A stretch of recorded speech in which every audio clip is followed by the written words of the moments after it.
कितना टाइम नहीं मिल पाता, यूपीएससी जैसे प्रिपरेशन थोड़ा मुश्किल हो जाता है, क्या मुझे क्विट कर देना चाहिए?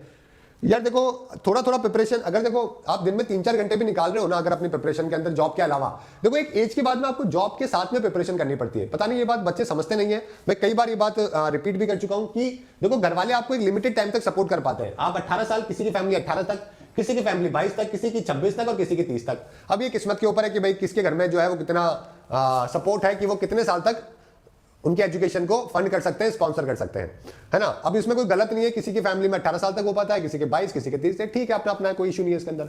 लेकिन एक जब आपकी फैमिली, आपको लगता है कि नहीं यार अब इतना एज हो चुका है, अब फैमिली से सपोर्ट नहीं लेना चाहिए, तो क्या होता है कि आपकी प्रिपरेशन के लिए ना 1 साल की डेडिकेटेड प्रिपरेशन बहुत होती है। 1 साल 2 साल मैक्सिमम। उसके बाद तो आपको रिविजन ही करना होता है, अच्छे क्वेश्चन लगाने होते हैं और आपको सही वक्त का वेट करना होता है।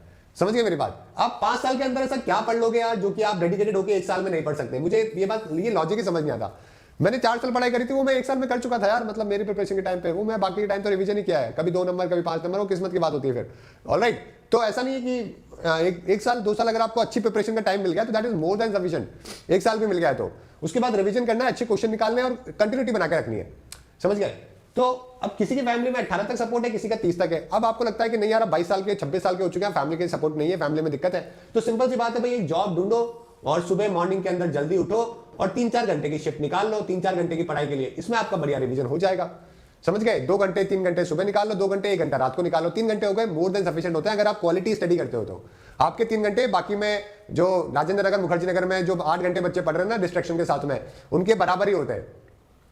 तो जॉब करो, काम करो, साथ में पढ़ाई करो भाई, सिंपल सी बात है। जॉब नहीं मिल रही है तो फिर बात अलग है। जॉब नहीं मिल रही तो भाई कोई अपनी स्किल इंप्रूव करो, कुछ ना कुछ सीखो, कुछ ना कुछ दूसरे शहर में जाके पढ़ाई करो, नौकरी करो, पढ़ाई करो। ये तरीके होते हैं। इसमें रोना धोना क्या होता है मतलब इसके अंदर, है ना। कई बच्चों को देखता हूं सर फाइनेंशियल प्रॉब्लम है, ये है वो। अरे भाई होगी फाइनेंशियल प्रॉब्लम तो किसको नहीं होगी? हमारे देश में 90% लोग मिडिल क्लास और लोअर मिडिल क्लास के हैं। एक एज के बाद में फाइनेंशियल प्रॉब्लम होनी है। समझ गए? किसी को 20 में होनी है, किसी को 30 में होनी है।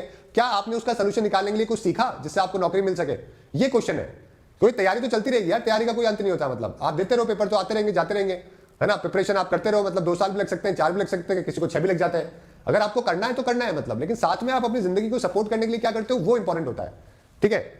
जब मैं स्कूल में था ना, तब भी मेरे पास एक टैलेंट था कि मैं ट्यूशन बहुत अच्छी पढ़ाया करता था, छोटे बच्चों को बहुत अच्छे से पढ़ा लिया करता था। वो मेरी स्किल बन गई थी, तो मैंने उसी को कंटिन्यू रखा। मेरी प्रिपरेशन में मैं होम ट्यूशन दिया करता था, स्कूल के अंदर भी दिया करता था। मैंने कभी भी इंडिया घुमा है तो मैंने कभी घर वालों से पैसे 1 रुपया नहीं लिया कभी उस चीज के लिए। हमेशा खुद इकट्ठे करता था, ट्यूशन पढ़ा के और घूमने चल जाया करता था। जो भी काम होते थे उससे ही होते थे। समझ गए? तो कभी मैंने बर्डन नहीं किया। कभी जो मुझे एजुकेशन के जो पैसे मिले, फीस के जो मिले, वही हमेशा स्कूल में दिए या कॉलेज में दिए। उसके अलावा जो भी किया वो खुद ही किया है। तो अपना टैलेंट थोड़ा सा बढ़ाना पड़ता है, आपको कुछ ना कुछ ढूंढना पड़ता है अपने अंदर। ठीक है, चलो आगे बात करते हैं। तो उत्तराखंड के अगर आप देखोगे